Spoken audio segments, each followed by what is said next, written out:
الحمد للہ رب العالمین والصلاة والسلام علی خاتم النبیین اما بعد فاعوذ باللہ من الشیطان الرجیم بسم اللہ الرحمن الرحیم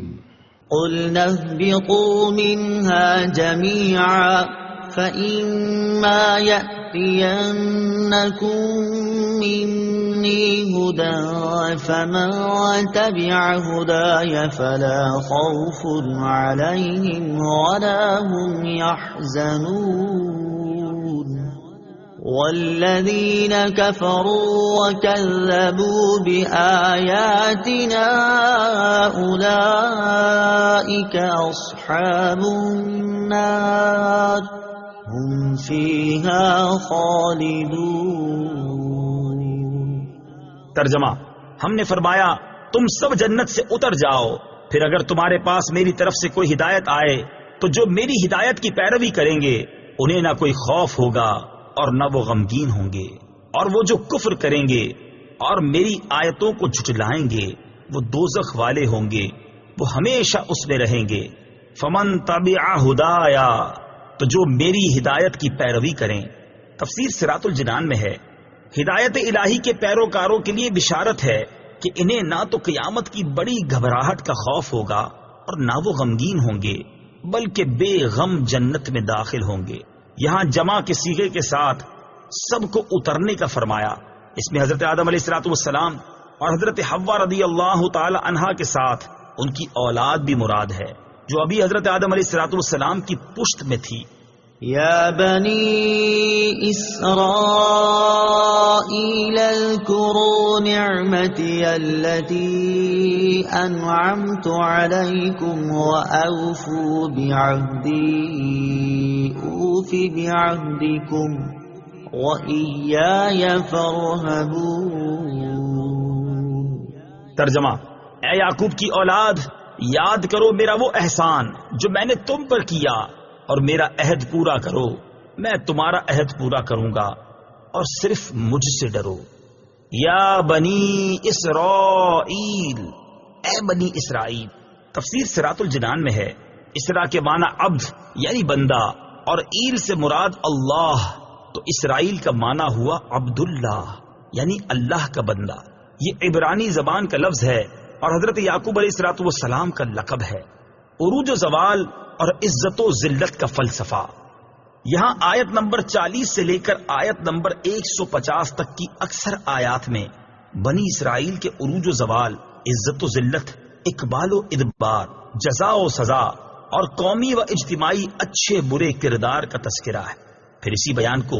قرآن پاک میں بار بار دہرایا گیا ہے۔ اس بار بار کے تکرار میں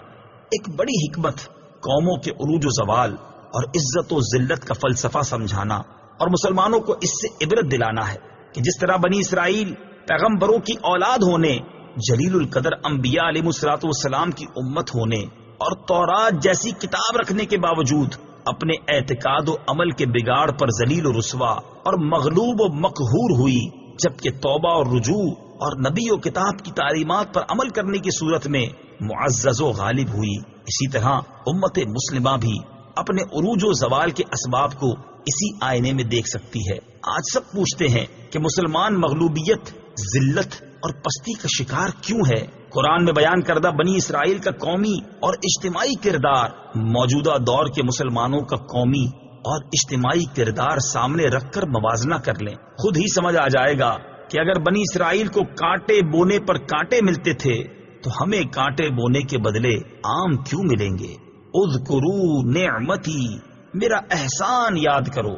تفسیر صراط الجنان میں ہے، اس آیت میں نبی کریم علیہ الصلوۃ والسلام کے زمانے کے یہودیوں کو مخاطب کر کے ان سے فرمایا گیا، اے بنی اسرائیل، میرے وہ احسان یاد کرو جو میں نے تمہارے آباء و اجداد پر کیے، جیسے انہیں فرعون سے نجات دی، ان کے لیے دریا میں گزرگاہ بنا دی، بادل کو ان پر سائبان بنا دیا، کھانے کے لیے ان پر من و سلوہ اتارا، ان کے لیے پانی کے چشمے جاری کیے، انہیں طاقتور قوموں پر فتح عطا فرمائی اور توریت جیسی عظیم کتاب انہیں عطا فرمائی۔ اور میرا وہ احسان یاد کرو جو میں نے تم پر کیا کہ تمہیں اپنے حبیب صلی اللہ تعالی علیہ وسلم کا زمانہ عطا کیا، جن کی آمد کی بشارت تورات اور انجیل میں دی گئی ہے۔ خیال رہے کہ یہاں یاد کرنے سے مراد صرف زبان سے تذکرہ کرنا نہیں ہے، بلکہ اس سے مراد یہ ہے کہ وہ اللہ تعالیٰ کی اطاعت و بندگی کر کے ان نعمتوں کا شکر بجا لائیں، کیونکہ کسی نعمت کا شکر نہ کرنا اس کو بھلا دینے کے مترادف ہے۔ وَأَوْفُوا بِعَهْدِي، اور میرا عہد پورا کرو۔ تفسیر صراط الجنان میں ہے، یعنی اے بنی اسرائیل، تم میرے حبیب علیہ الصلوۃ والسلام پر ایمان لا کر وہ عہد پورا کرو جو تم نے مجھ سے کیا، اور میں اس کے ثواب کے طور پر تمہیں جنت میں داخل کر کے تمہارے ساتھ کیا ہوا عہد پورا کروں گا۔ اور اپنے عہد کو پورا کرنے کے معاملے میں کسی اور سے ڈرنے کے بجائے صرف مجھ سے ڈرو۔ اس آیت میں جس عہد کا ذکر ہے اس کے بارے میں ایک قول یہ ہے کہ اس سے مراد وہ عہد ہے جو سورہ مائدہ میں یوں مذکور ہے، وَلَقَدْ أَخَذَ اللَّهُ مِيثَاقَ بَنِي إِسْرَائِيلَ وَبَعَثْنَا مِنْهُمُ 12 نَقِيبًا وَقَالَ اللَّهُ إِنِّي مَعَكُمْ لئن أقمتم الصلاة وآتيتم الزكاة وآمنتم برسلي وعزرتموهم وأقرضتم الله قرضا حسنا لأكفرن عنكم سيئاتكم ولأدخلنكم جنات تجري من تحتها الأنهار فمن كفر بعد ذلك منكم فقد ضل سواء السبيل۔ ترجمہ، بے شک اللہ نے بنی اسرائیل سے عہد لیا اور ہم نے ان میں 12 سردار قائم کیے، اور اللہ نے فرمایا بے شک میں تمہارے ساتھ ہوں اگر تم نماز قائم رکھو اور زکوٰۃ دیتے رہو اور میرے رسولوں پر ایمان لاؤ اور ان کی تعظیم کرو اور اللہ کو قرض حسن دو تو بے شک میں تم سے تمہارے گناہ مٹا دوں گا، اور ضرور تمہیں ان باغوں میں داخل کروں گا جن کے نیچے نہریں جاری ہیں۔ تو اس عہد کے بعد تم میں سے جس نے کفر کیا تو وہ ضرور سیدھی راہ سے بھٹک گیا۔ دوسرا قول یہ ہے کہ اس سے وہ عہد مراد ہے جو اللہ تعالیٰ نے حضرت موسیٰ علیہ الصلوۃ والسلام کے ذریعے بنی اسرائیل سے لیا کہ میں آخری زمانے میں حضرت اسماعیل علیہ الصلوۃ والسلام کی اولاد میں ایک نبی کو بھیجنے والا ہوں، تو جس نے ان کی پیروی کی اور اس نور کی تصدیق کی جسے وہ لے کر آئے تو میں اس کے گناہ بخش دوں گا اور اسے جنت میں داخل کروں گا اور اسے دگنا ثواب عطا کروں گا۔